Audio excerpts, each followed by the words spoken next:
উচ্চতম ন্যায়ালয়ে স্থগিতাদেশ জাৰি নকৰিলে দেৱাংগনাৰ জামিনত দেৱাংগনা নতাশাক জামিন মঞ্জুৰ কৰিছিল দিল্লী উচ্চ ন্যায়ালয়ে। আজি উচ্চ ন্যায়ালয়ত জামিন আবেদন প্ৰত্যাহ্বান জনাই দিল্লী আৰক্ষীয়ে দাখিল কৰা গোচৰৰ শুনানি লৈছিল সৰ্বোচ্চ ন্যায়ালয়ে।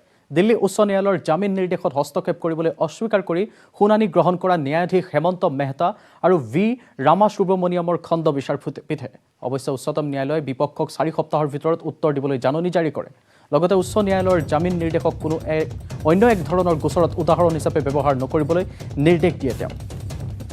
পুনৰবাৰ জনাইছো উচ্চতম ন্যায়ালয়ে স্থগিতাদেশ জাৰি নকৰিলে দেৱাংগনাৰ জামিনত দেৱাংগনা নতাশাক জামিন মঞ্জুৰ কৰিছিল দিল্লী উচ্চ ন্যায়ালয়ে।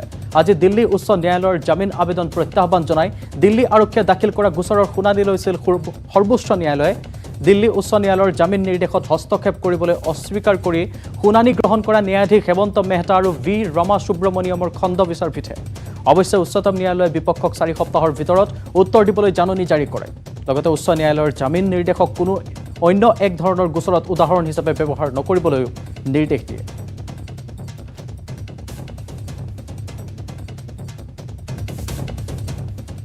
মালিগাঁৱৰ পাণ্ডু অঞ্চলত ভূমিস্খলনত এজন লোকৰ মৃত্যু। প্ৰচণ্ড বৰষুণৰ ফলত অঞ্চলটোৰ এটা গৃহৰ ওপৰতে খহি পৰে গাৰ্ডৱাল খহি পৰাত নিমিষতে চূৰ্ণ বিচূৰ্ণ হয় ঘৰটো। প্ৰতিমা বণিক নামৰ এগৰাকী মহিলাৰ মৃত্যু। গাৰ্ডৱালৰ হেঁচাত ঘটনাস্থলীতে মৃত্যু হয় মহিলাগৰাকীৰ। এই ভূমিস্খলনত আন 3জন লোক গুৰুতৰভাৱে আহত হয়। আহত লোককেইজন ৰাজদীপ বণিক, সুজিত বণিক আৰু সোমা বণিক। আটাইকে ততাতয়াকৈ ভৰ্তি কৰোৱা হয় GMCHত। লোককেইজনৰ অৱস্থা বৰ্তমানে সংকটজনক বুলি জানিব পৰা গৈছে। পাণ্ডুৰ পাহাৰীয়া অঞ্চলত প্ৰায়ে ভূমিস্খলনৰ ঘটনা সংঘটিত হৈ আহে। পুনৰবাৰ জনাইছো মালিগাঁৱৰ পাণ্ডু অঞ্চলত ভূমিস্খলনত এজন লোকৰ মৃত্যু হোৱাৰ খবৰ। প্ৰচণ্ড বৰষুণৰ ফলত অঞ্চলটোৰ এটা গৃহৰ ওপৰত খহি পৰে গাৰ্ডৱাল খহি পৰাত নিমিষতে চূৰ্ণ বিচূৰ্ণ হয় ঘৰটো। প্ৰতিমা বণিক নামৰ এগৰাকী মহিলাৰ মৃত্যু। গাৰ্ডৱালৰ হেঁচাত ঘটনাস্থলীতে মৃত্যু হয় প্ৰতিমাৰ। এই ভূমিস্খলনত আন 3জন লোক গুৰুতৰভাৱে আহত হয়। আহত লোককেইজন ৰাজদীপ বণিক, সুজিত বণিক আৰু সোমা বণিক। আটাইকে ততাতয়াকৈ ভৰ্তি কৰোৱা হয় GMCHত। লোককেইজনৰ অৱস্থা বৰ্তমানেও সংকটজনক বুলি জানিব পৰা গৈছে। পাণ্ডুৰ পাহাৰীয়া অঞ্চলত প্ৰায়ে এনেধৰণৰ ভূমিস্খলনৰ ঘটনা সংঘটিত হৈ আহিছে।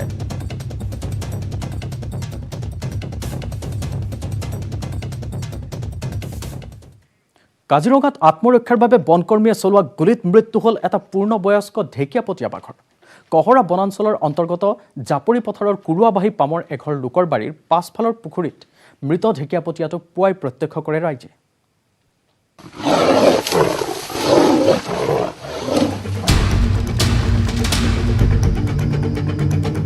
বনকৰ্মীৰ গুলীত ঢেকীয়াপতীয়াৰ মৃত্যু। ঘটনাক লৈ তদন্ত ঘোষণা বন বিভাগৰ। কাজিৰঙাৰ কহৰা বনাঞ্চলৰ অন্তৰ্গত জাপৰি পথাৰৰ কুৰুৱাবাহী পামৰ ঘটনা।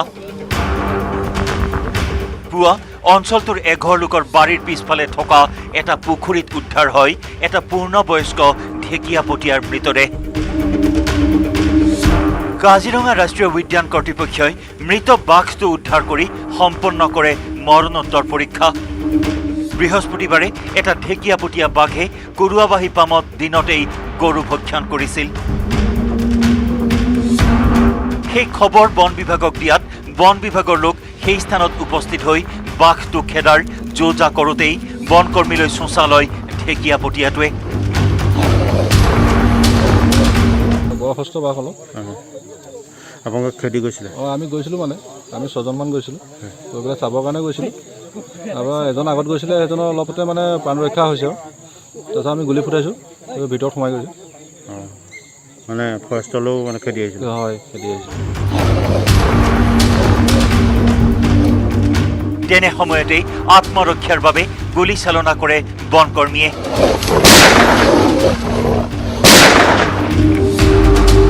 সেই গুলীতেই বাঘটোৰ মৃত্যু হোৱাৰ সন্দেহ কৰা হৈছে।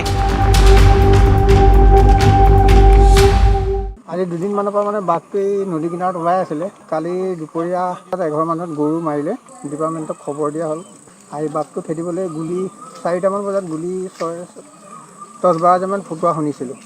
তাৰপিছত আজি ৰাতিপুৱা ইয়াত বাঘটো তেওঁলোকে চাবলৈ আহি পেলাই দেখিলে, গ'ল নে নাই চাবলৈ আহিছিলোঁ। আহি দেখিলে যে বাঘটো মৰি আছে। ইতিমধ্যে বন বিভাগে ঘটনাৰ তদন্ত কৰিবৰ বাবে এখন সমিতি গঠন কৰি দিছে। বোকাখাটৰ পৰা প্ৰদ্যুৎ মহন্তৰ report, news 18 Assam north east. উত্তৰ প্ৰদেশৰ উন্নাও নগৰপালিক পৰিষদে ৰাইজক এক বিশেষ অফাৰ দিছে। নগৰপালিক পৰিষদে ভেকচিনেশ্যনৰ গতি বঢ়োৱা আৰু কৰোনাৰ বিৰুদ্ধে যুঁজি জয় হোৱাসকলৰ বাবে 2 লাখ টকাৰ পুৰস্কাৰ ঘোষণা কৰিছে, যাৰ বাবে উন্নাওৰ পৰিৱেশে সলনি হৈ পৰিছে।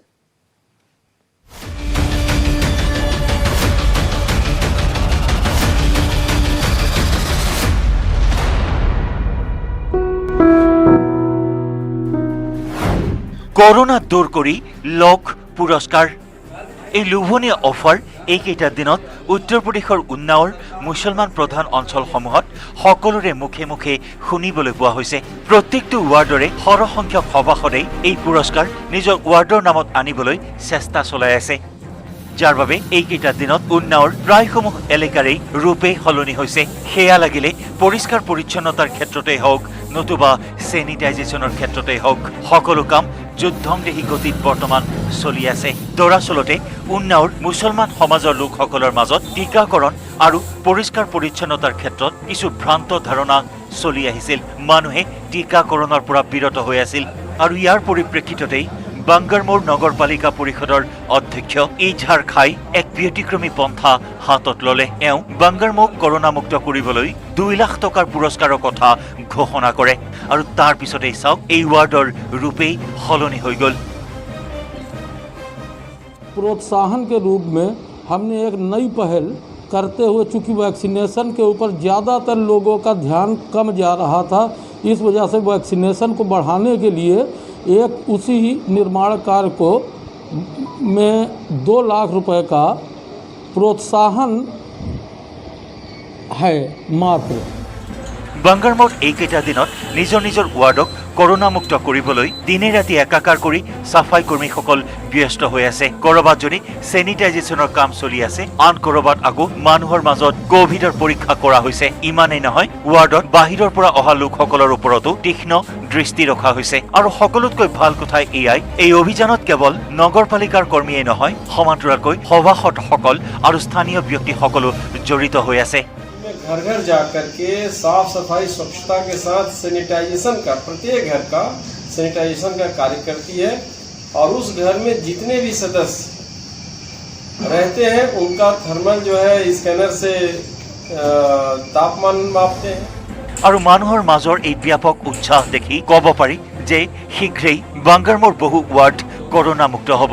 আৰু ইয়াৰ ওপৰত খুনত সুৱগা চৰাই যদি এই প্ৰচেষ্টা সফল হয়, তেতিয়াহ'লে দেশৰ বহু ৰাজ্যতেই এই প্ৰচেষ্টাক মডেল হিচাপে লোৱাৰো সম্ভাৱনা আছে। উন্নাওৰ পৰা bureau' report, news 18 network.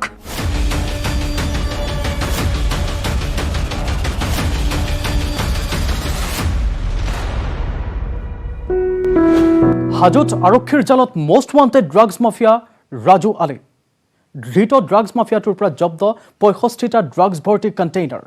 Drugs মাফিয়াটোৰ হাজোৰ দলৈটোলাত ঘৰৰ আৰক্ষীয়ে চলাইছিল অভিযান। এই প্ৰতিবেদন আপোনালোকলৈ আগবঢ়াই প্ৰাইম টাইম 18ৰ পৰা মই কৃপাঞ্জলি বিদায় লৈছোঁ। নমস্কাৰ।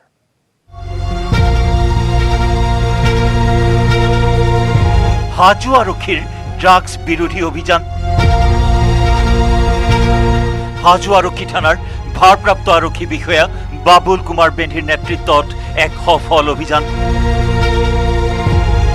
এই অভিযানত 65টাকৈ ড্ৰাগছ ভৰ্তি কণ্টেইনাৰ সহ আৰক্ষীৰ জালত পৰিছে মষ্ট ৱান্টেড কুখ্যাত ড্ৰাগছ মাফিয়া ৰাজু আলী। আৰক্ষীৰ এই অভিযানতেই দলৈটোলাৰ নিজ ঘৰৰ পৰা ৰাজু আলী নামৰ এই দুৰ্ধৰ্ষ ড্ৰাগছ মাফিয়াক আটক কৰাৰ লগতে 65টাকৈ ড্ৰাগছ ভৰ্তি কণ্টেইনাৰ, নগদ 20,000 টকা আৰু প্ৰায় 1 কেজি গাঞ্জা জব্দ কৰিবলৈ সক্ষম হয় আৰক্ষী। দীৰ্ঘদিন ধৰি ড্ৰাগছ মাফিয়া ৰাজু আলীয়ে আৰক্ষীৰ চকুত ধূলি দি বিভিন্ন স্থানত চলাই আহিছিল ড্ৰাগছৰ ৰমৰমীয়া বেহা। ইতিমধ্যে তীৰ্থনগৰী হাজোত গাঞ্জা আৰু ড্ৰাগছৰ বিৰুদ্ধে তীব্ৰ অভিযান অব্যাহত ৰাখিছে হাজো আৰক্ষীয়ে।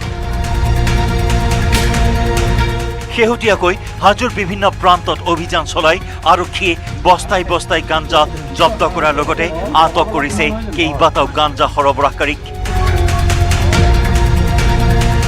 আমি হাজো আৰক্ষী থানায় দলেতলা গাঁও ৰাজুৱালীৰ ঘৰত এটা চাৰ্জ অপাৰেশ্যন কৰা হয় আৰু তেওঁৰ ঘৰৰ পৰা 65টা সৰু বটল য'ত আমি হিৰইন বুলি আমি অনুমান কৰিছোঁ লগতে প্ৰায় 1 কেজিৰ বেছি আছে 1 কেজি ভাং উদ্ধাৰ কৰা হয় লগতে আমি নগদ ধনো উদ্ধাৰ কৰোঁ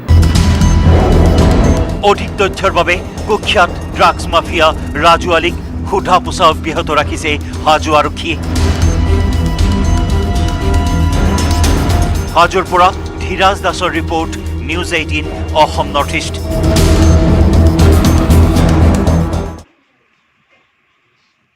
মাইথান ষ্টীল ইমান ষ্ট্ৰং যে 20% কমকৈ লাগে ষ্ট্ৰং আৰু বুদ্ধিয় মাইথান নিৰ্মাণৰ মানদণ্ড জাননে কোচৰে কৈছে আজিৰ